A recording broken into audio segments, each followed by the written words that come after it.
The silent pattern behind inconsistent cash flow. There is a pattern that repeats across thousands of businesses, and most leaders never connect the dots. The business is functional. Revenue comes in. Clients pay. The product works. The team delivers. But cash flow feels unpredictable. Some months feel abundant. Other months feel tight.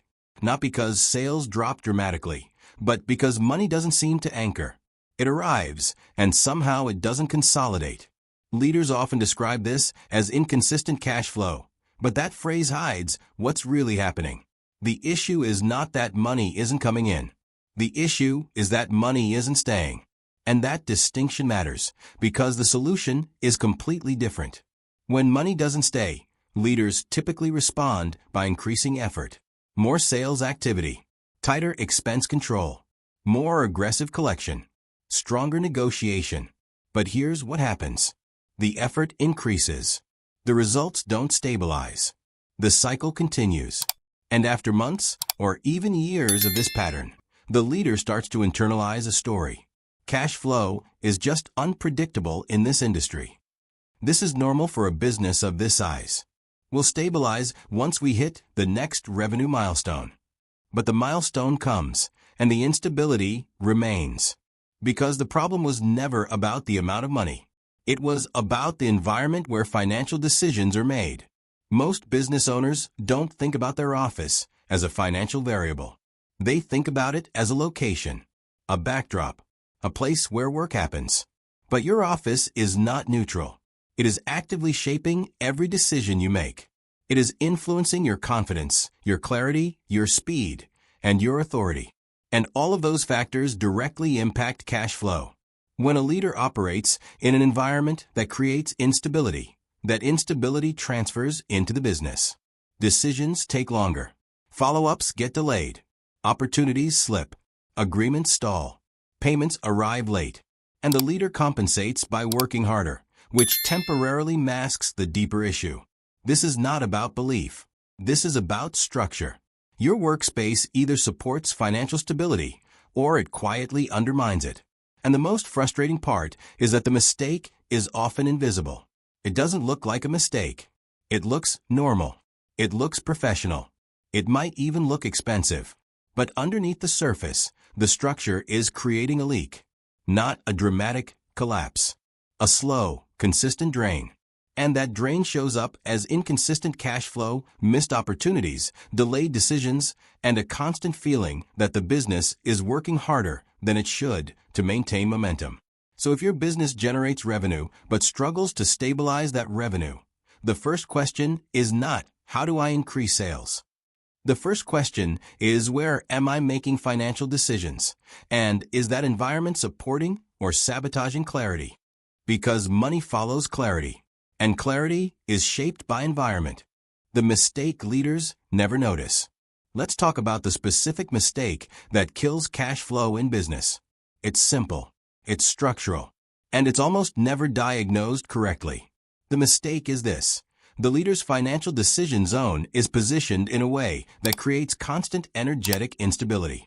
And before you dismiss that as abstract, let me translate it into something concrete. Your desk, your chair, the place where you review numbers, approve expenses, negotiate deals, and make financial decisions.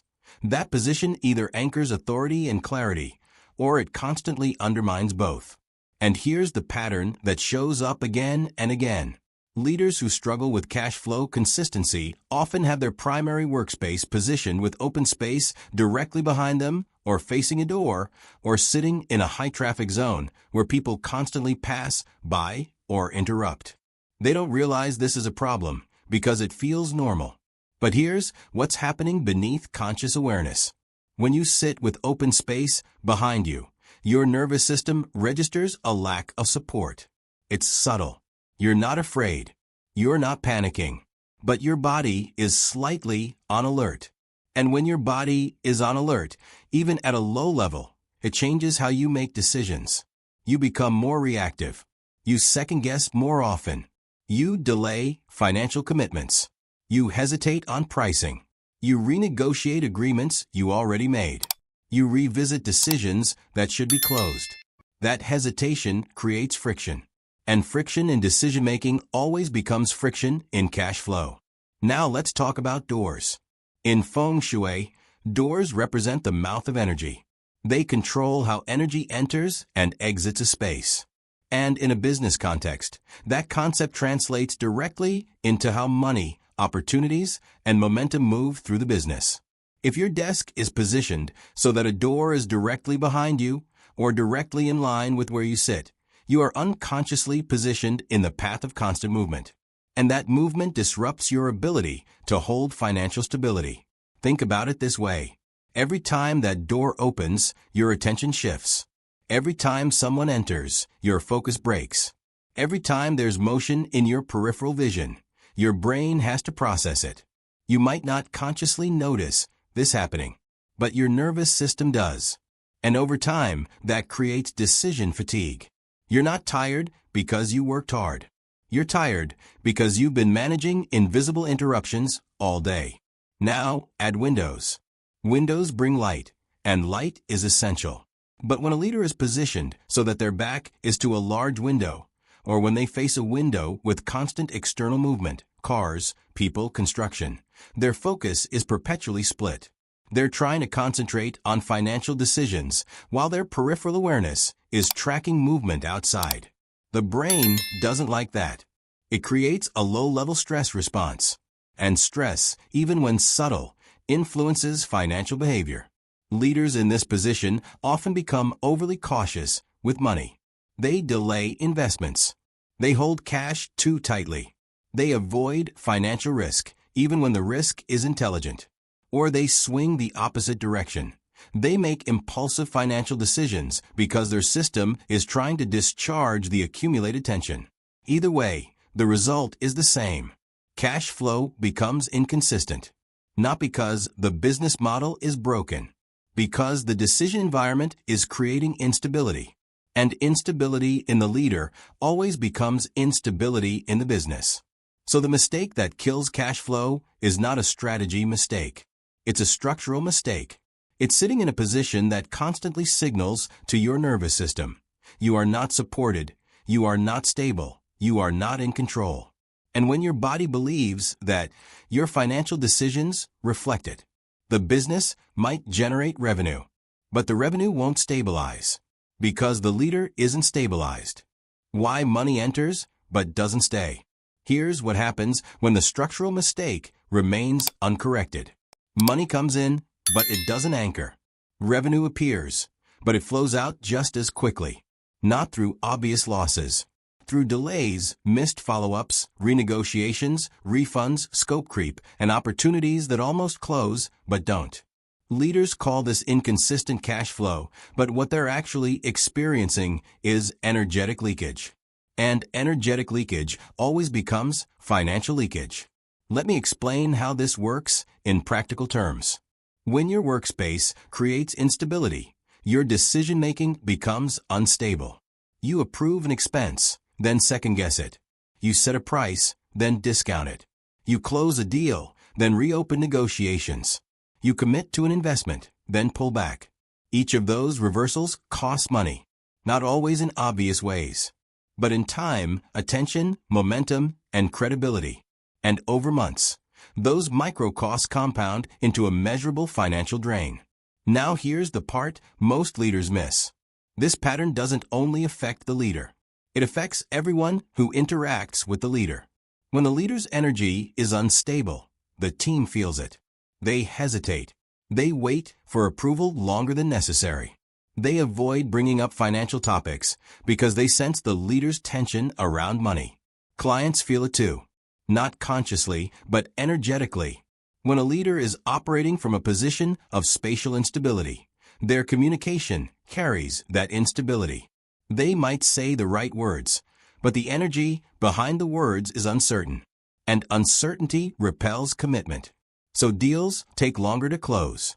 Clients ask for more revisions. Negotiations drag out. Payments get delayed, not because the offer is weak, because the leader's presence is fractured. And presence is everything in business. Presence influences trust. Trust influences speed. Speed influences cash flow. So when your office creates a structure where you cannot be fully present, it directly impacts your ability to retain money. Let's talk about another common pattern. Leaders in unstable positions often experience what I call financial hypervigilance. They check their bank account multiple times a day. They obsess over small expenses.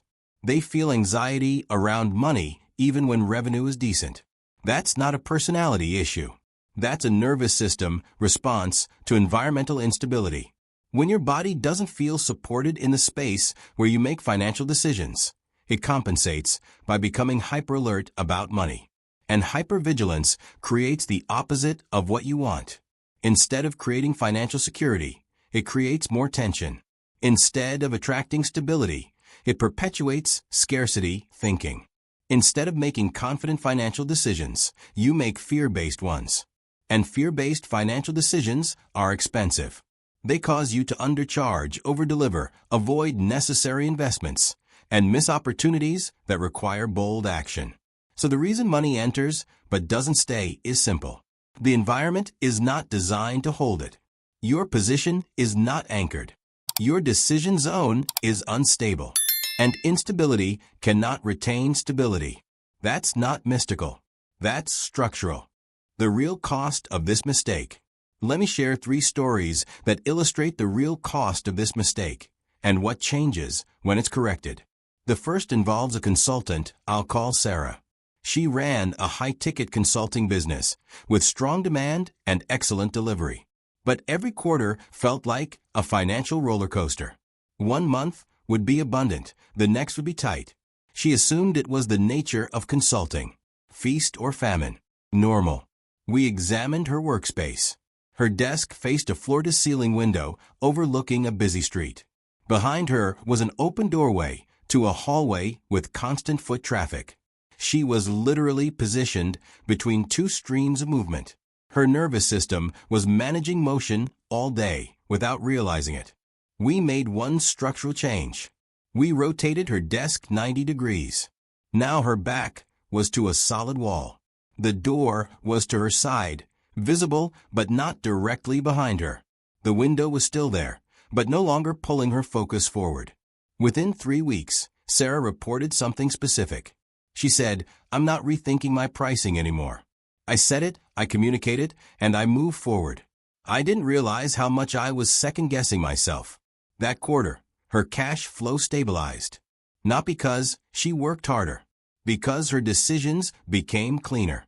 The second story involves a business owner I'll call Marcus. He ran a product-based business with decent revenue, but terrible cash flow timing. Clients paid, but always late. Suppliers demanded payment up front. The gap was crushing him. His office was in the corner of a shared workspace. His back was to open space. People walked behind him constantly. He had no solid anchor point. Every financial decision felt heavy. We moved him to a different desk in the same space. This time, his back was against a solid partition. He had a clear command view of the room. No one could approach him without him seeing them first. 2 months later, Marcus said, "I don't know how to explain this, but clients are paying faster. I didn't change my invoicing. I didn't change my follow-up. But the money is arriving on time now." What changed was his presence. When he stopped compensating for spatial instability, his communication became more anchored. And clients responded to that anchor. The third story is about an executive I'll call Linda. She led a sales team in a mid-sized company. Revenue was strong, but profit margins were inconsistent. Every deal seemed to require last-minute concessions, discounts, extended payment terms, added services. She felt like she was always giving away value. Her office had her positioned facing a door that opened into a high-traffic corridor. Every time someone walked by, her attention flickered. She didn't notice it consciously, but her team did. They described her as distracted during financial conversations. We repositioned her desk so the door was visible but not directly in her line of sight. We gave her a solid wall behind her chair. Within 6 weeks, Linda's negotiation patterns shifted. She held pricing. She stopped offering unnecessary concessions. Profit margins improved by 12%. Same team, same market, different environment. These stories share one common thread. The leader didn't change their skill, their strategy, or their effort. They changed their position. And that structural change removed friction from their financial decision-making. The cost of the mistake is not always visible, but it is always present. How to fix the cash flow leak. Now let's talk about how to diagnose and fix this mistake in your own workspace. This is practical. You don't need to hire anyone. You don't need to redesign your entire office. You need awareness and 1 or 2 structural adjustments. First, identify your financial decision zone. This is the place where you review numbers, approve expenses, negotiate contracts, set pricing, and make money-related decisions. For most leaders, this is their primary desk. But sometimes it's a conference room, a home office, or even a specific chair where financial conversations happen. Once you've identified that zone, ask yourself these questions. Question 1. What is directly behind me when I sit in this position? If the answer is open space, a door, or a window, that's a structural vulnerability. Your nervous system is registering a lack of support, even if you don't feel it consciously. The fix is simple. Reposition yourself so that a solid wall is behind you. If that's not possible, create a visual anchor. A tall bookshelf, a credenza, a solid partition. Anything that gives your body a signal of stability. Question 2. What is directly in my line of sight when I work? If you're facing a door, especially one that opens frequently, your attention is being pulled every time that door moves. If you're facing a window with heavy external activity, your focus is split between internal work and external motion. The fix: adjust your position so that doors and windows are visible but not central to your sight line. You want peripheral awareness, not direct confrontation. Ideally, position yourself so you can see the door from an angle. This gives you control without distraction. Question 3. Can people approach me from behind or from a side without me noticing? If yes, you're operating in a state of low-level vigilance all day. Your body is scanning for threats that aren't actually there, but the cost is real. The fix: control your approach paths. Make sure people can only reach you from a direction you can see. If you work in an open office and this isn't possible, create a boundary. Even something as simple as positioning your desk so your back is to a corner gives you more spatial command. Question 4. Is my workspace visually noisy? Look around your financial decision zone. Are there stacks of unfinished tasks? Piles of papers? Multiple screens with constantly updating information? Visual clutter creates mental noise, and mental noise creates decision fatigue. The fix: simplify your field of vision. Remove everything from your desk that is not related to the current task. Create a clean zone for financial work. If you need files nearby, store them out of direct sight line. Your workspace should reduce thinking, not increase it. Question 5. Does this space make me feel heavier or lighter? This is subjective, but it's important. Sit in your financial decision zone and notice how your body feels. Do you feel supported? Do you feel clear? Or do you feel slightly tense, distracted, or on edge? If you feel heavier, something in the structure is creating friction. And friction always costs money. Now, here's the most important part. Make one change and observe. You don't need to fix everything at once. Pick the most obvious structural issue and adjust it. Then give it 2 weeks. Notice how your decisions feel. Notice how your financial conversations flow. Notice whether clients respond differently. Notice whether payments arrive more smoothly. Most leaders who make these adjustments report the same thing. They don't say money magically appeared. They say everything feels simpler. And simpler is faster. Faster is more profitable. More profitable is stable cash flow. So if your business is generating revenue but struggling to retain it, stop looking only at strategy. Start looking at structure. Because your office is not neutral. It's either anchoring your financial decisions or it's quietly undermining them. And once you see that, you can't unsee it. Money follows clarity. And clarity starts in the space where decisions are made. If this perspective resonates with you, Subscribe to Feng Shui for Leaders. Here we explore how space shapes leadership, clarity, and results. Because leadership is not only mindset, it's environment.